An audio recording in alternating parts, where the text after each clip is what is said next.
And here we have Sergeant Jaeger striking a hornet's nest in the form of an overleveled phantom and his buddies.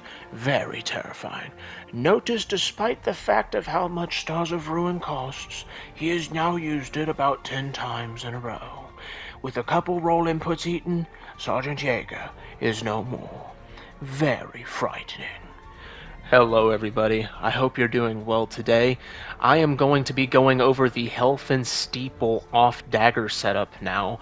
And yeah, I've been hinting at this setup for a little bit now. It's one that I've mentioned just in a couple of videos, just as like an aside. And yeah, I mean, this is a setup that is really strong. Now granted, specifically staying with the off dagger is much more of a dueling setup.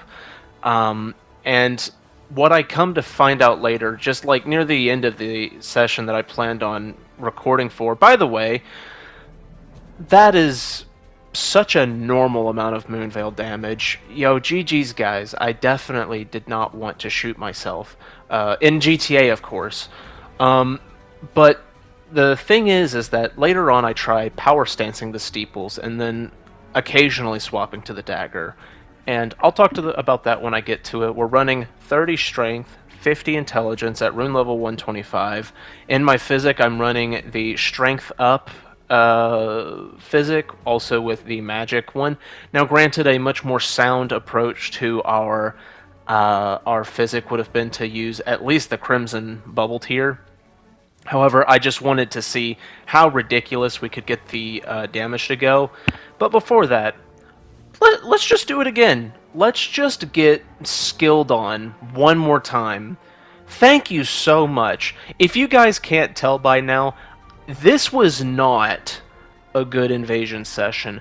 I was getting very mad, okay? I mean, I kept the ones that were the most brutal, but dude, like, there was no in between. It was either we were fighting the most clueless Kevins on planet Earth, or we were fighting, we were fighting overleveled Phantom, just like gank, not really gank, they're playing through the game, but like just babysitting sessions where I spawn in and then just immediately get murked. So we get a Moonveil Hunter into the world right here, very scary stuff. However, he does have extremely low amounts of poise, and I see that the dagger stuns him. So we're going to make full use of that. I'm going to go ahead and put Cragblade on this for a little extra damage, and hopefully bully this blue right here. Yeah, so literally 90% of what I fought, other than just being overleveled, was just Moonveil, which has me literally like jumping for joy every single time I see it. Yo, if you love Moonveil, type in the frickin' comment section, I love Moonveil and I love Elden Ring, okay? Do that for me real quick, because trust me, I love Moonveil. Also, for some reason this guy stole my name. My name is actually CJ Thunder, and we're going to have to beat the name back out of him. But before we ever get to even consider doing that, what I think is we need another hunter. That's right, D. Roshi, okay? And guess what? Guess what?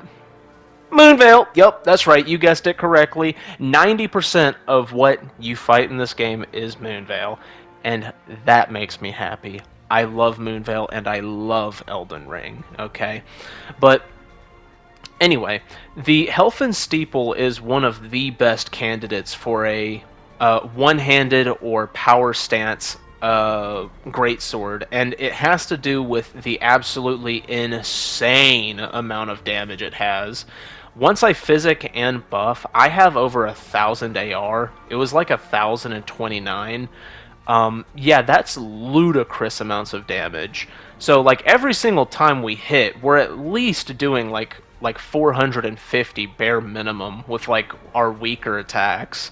Now, granted, I do have a cold Starfist in my back pocket for Endure. However, I just wasn't locked in this play session. I kept on forgetting I had the Endure option. It wasn't until the last couple of invasions that I started remembering, hey, I have more than one setup, I should probably make use of it. But, you know, My monkey brain just don't work sometimes. This guy actually shows an interesting tactic right here. I never considered using Horolu's Earthshaker to kill the Cleanrot Knights. That's actually a really good idea. Now, a quick aside. What is this guy's character? What is this character? Light Roll Arumi is perhaps the most fun thing we possibly could have fought. Look at all this damage. Hello. Yo, thank you, PvE. I appreciate it for the carry. Thank you, thank you. But yeah, obviously in PvP, the Horolu Earthshaker's not amazing, since you can jump over it and just get free damage as though it's your birthright. But that is an interesting idea for the Cleanrot Knights, because the Cleanrot Knights are my #1 op. Any viewer of the channel knows that they are my numero uno operino, okay? Like, there's nothing that comes even close when it comes to the PvE. But, back to the setup. Sorry, just getting off track is so easy, you know what I'm saying, dude?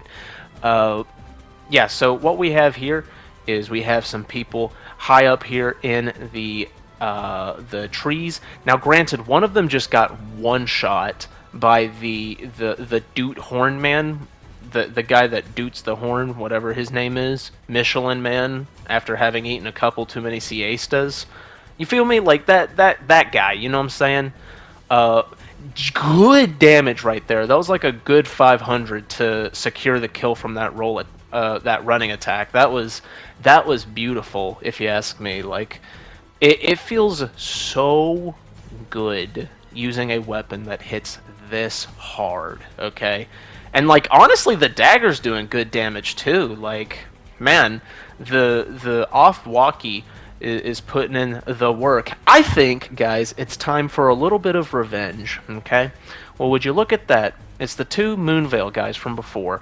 Uh-oh, I have Endure now. Let's see who wins the Monkey Mash War. Me. That's right. Kind of a tie. Kind of a tie. But I won. Yeah, so you know how it is. We have to be out here either getting murked or murking the babysitters. You know how it is for an invader. But no, guys, you don't understand, bro. Like, I was like out loud raging at certain points in this play session. I was not having a good time. Another Moonveil. It's almost like it needs to be changed. It's almost like the reason why it's been used by the majority of people since launch is because it's too easy of a weapon to use. It's almost like it's too high of damage for too low of risk. Imagine that.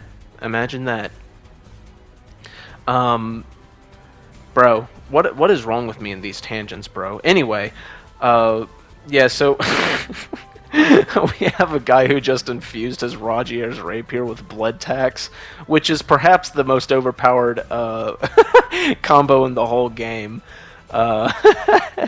What I was going for there a second ago, if you saw it, is for the one-handed greatswords, the latest hit of the running R2 into the earliest hit of the R1 is a true combo. Now, granted, it's not always the easiest thing to get. By the way, Transient Moonlighting with that little amount of HP left, truly a gigantic brain move.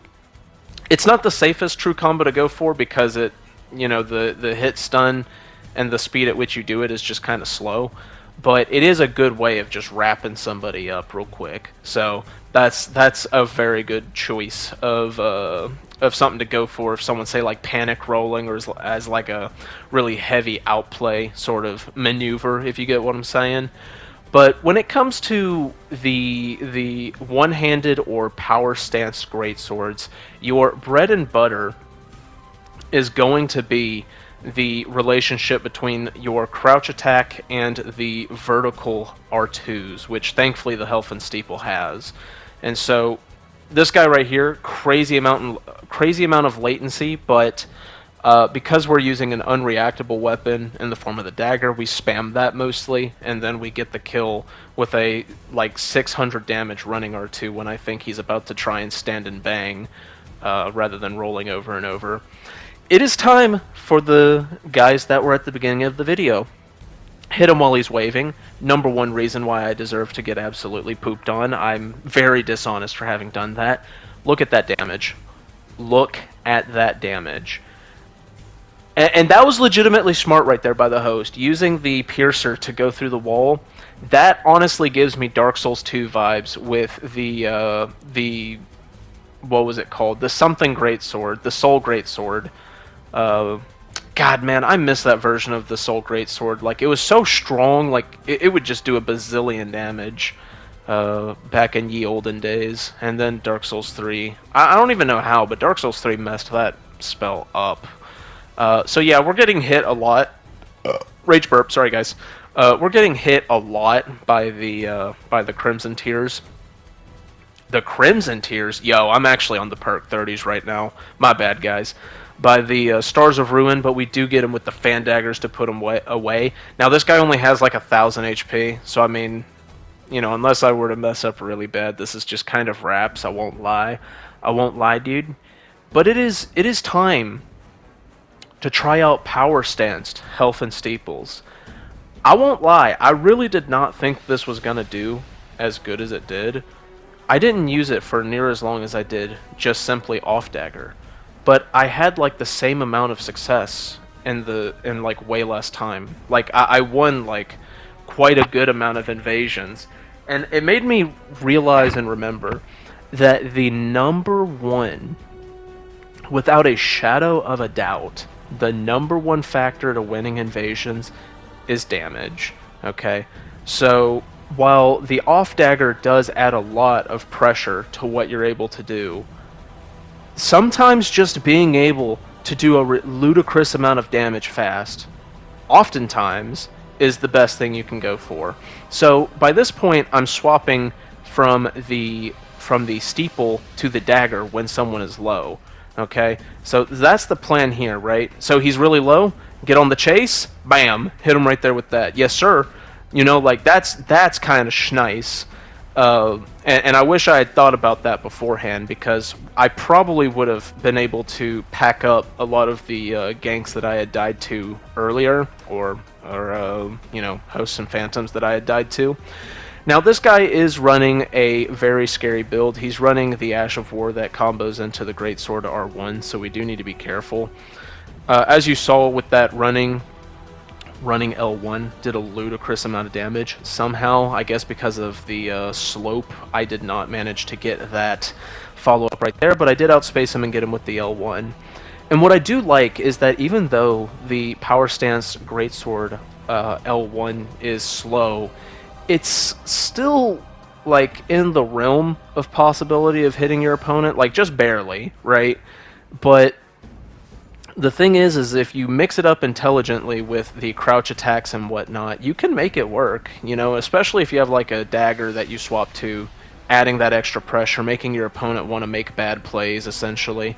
Yeah, like you can get some fairly decent L1s and stuff like that, just because of like using ulterior methods to make your opponent freak out when they normally wouldn't have. Now, when it comes to this invasion right here, I intentionally stopped fighting the host and this extremely overleveled guy right here, who's soft swapping between the Bloodhound Fang, the Stormhawk Axe, and Radahn's, all completely different scalings in terms of what types of builds they're supposed to be on. So, you know, this guy's definitely, I'm going to say, a strong level 35. Strong level 35, you know what I'm saying? But yeah, we went ahead and decided to run over there and murk the summon real quick. This guy's doing consumables way too close to me, but you know what? That's A-okay, because we're going to be able to punish him very bad for doing stuff like that. Obviously, we need to wait out the Ash of War, but watch this. Watch this type of damage. Shouldn't have done it that close. Good gracious. And get that running R2 with the dagger. Beautiful. Oh my gosh, dude. Yo, I'm gonna use this in the future again, because this was ludicrous. Have a good one, guys.